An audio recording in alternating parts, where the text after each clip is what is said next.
बेला barbecue restaurant.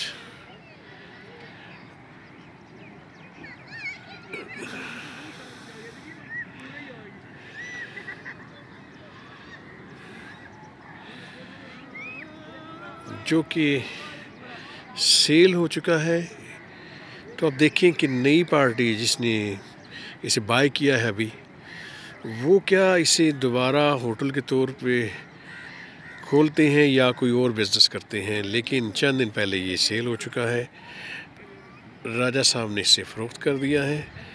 तो let's hope कि कभी दोबारा से ये होटल आबाद हो सके, नए जो ओनर हैं वो उसे उससे भी ज़्यादा बेहतर तरीके से रन कर सकें।